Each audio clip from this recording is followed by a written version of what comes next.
Assalamualaikum warahmatullahi wabarakatuh. Alhamdulillahirrabbilalamin. Wassalatu wassalamu ala asyrafil anbiya'i wal mursalin wa bihi nasta'inu ala umuri dunya waddin wa ala alihi wa sahbihi ajmain. Amma ba'du. Pada kesempatan kali ini saya akan membawakan tema bagaimana menjaga sholat dan menghindari dosa di bulan Ramadan. Jika kita ibaratkan arena pacuan kuda, maka bulan Ramadan merupakan momen bagi umat muslim untuk berlomba-lomba meraih pahala ibadah sebanyak mungkin. Ada yang siang malam bertadarus Al-Quran, ada pula yang rajin sholat tarawih dari rakaat pertama sampai witir. Ada juga yang rajin berjamaah sholat 5 waktu ke masjid tanpa absen dan sebagainya.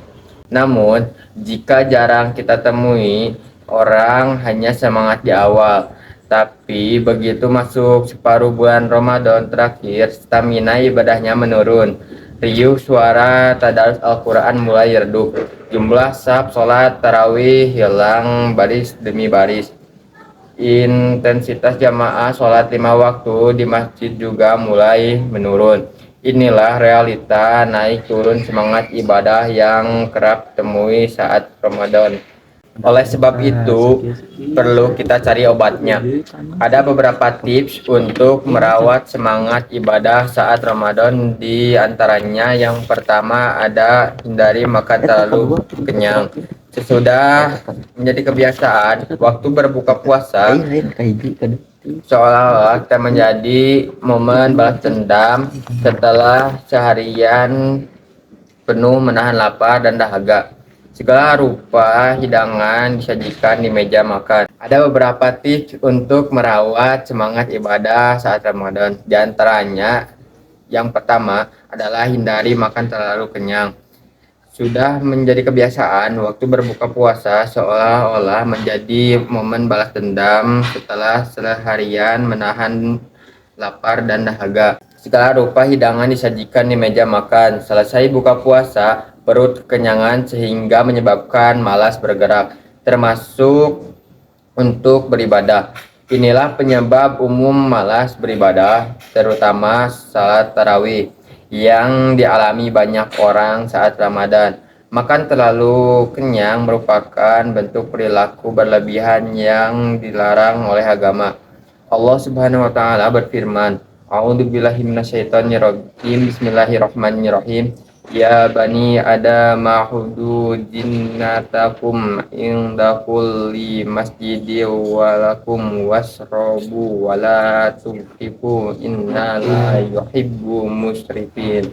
Artinya, wahai anak cucu Adam, pakailah pakaianmu yang indah setiap memasuki masjid dan makan serta minumlah, tetapi jangan berlebihan. Sesungguhnya dia tidak menyukai banyak orang yang berlebihan. Quran Surat Al-A'raf juz 7 ayat 31. Ayat ini secara tegas melarang kita untuk bertindak berlebihan. Sesuatu yang baik akan mengundang petaka jika dilakukan melampaui batas. Dalam konteks Ramadan, makan terlalu berlebihan bisa menyebabkan tertinggal banyak kesempatan ibadah yang pahalanya berkali-kali lipat dibandingkan pada bulan-bulan lainnya. Terkait batas konsumsi makanan yang ideal, Rasulullah Shallallahu Alaihi Wasallam pernah bersabda, Ma mala adami wi'a'an syarong min ba'di bihasbi bani adama ukuntum yukimi subhahu fa in kana la mahalatan fasalim liyasro adamihi wasati li syari robihi wasululi nafsi.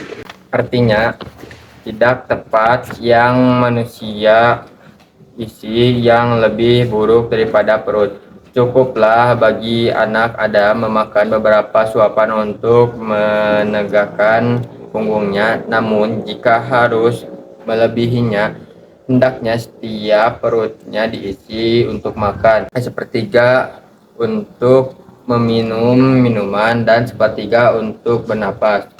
Hadis riwayat At-Tirmizi. Menguatkan hadis di atas, Imam Syafi'i juga pernah menyampaikan as-sab'u yuskilul badan wa yuskilul qalba wa yuzilul fitnata wa yujlibun nama wa yud'ifu sahibata ani badan. Artinya, makan terlalu kenyang membuat berat badan naik, menjadikan hati keras, menghilangkan kecerdasan, menyebabkan ngantuk, dan menjadikan malas beribadah.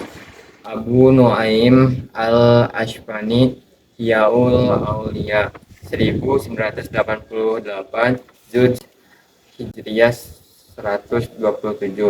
Menurut Imam Al-Ghazali, tujuan utama puasa adalah untuk mengendalikan syahwat dengan cara membatasi konsumsi makanan. Jika berbuka puasa berlebihan, berarti telah mengabaikan tujuan ini tersebut. Makan terlalu kenyang akan mengaktifkan syahwat. Jika syahwat aktif, maka setan mudah masuk ke dalam tubuh. Jika setan masuk, maka akan menjerumuskan ke dalam berbagai perbuatan maksiat. Upaya yang bisa lakukan untuk mewarat semangat ibadah selama Ramadan adalah dengan mengakhirkan sahur. Salah satu keistimewaan agama Islam adalah anjuran sahur bagi orang yang hendak berpuasa. Umat Yahudi dan Nasrani juga memiliki syariat puasa, tapi tidak punya anjuran ini. Salah satu hikmah adanya anjuran sahur adalah menjaga stamina tubuh dari pagi sampai sore agar tetap kuat dalam beribadah. Lebih dianjurkan jika dilakukan sepertiga malam terakhir atau menjelang waktu imsak. Sebab semakin diakhirkan maka stamina tubuh bisa bertahan lebih lama. Rasulullah Shallallahu Alaihi Wasallam bersabda, Bismillahirrahmanirrahim. Bakiru biftori wa akhiru sahur. Artinya, segarkanlah berbuka dan akhirkanlah sahur. Hadis riwayat Ibnu Abdi. Upaya berikut ada menjauhi perbuatan maksiat. Dosa-dosa yang kita perbuat akan menjadi beban spiritual sehingga menjadikan malas beribadah. Imam Al-Ghazali menjelaskan, orang yang gampang melakukan maksiat akan membuat hatinya keras dan dijauhkan dari rahmat Allah. Hal inilah yang akan membuat dia malas beribadah. Ibnu Abbas juga pernah menyampaikan terkait pengaruh perbuatan maksiat, salah satunya membuat tubuh malas beribadah.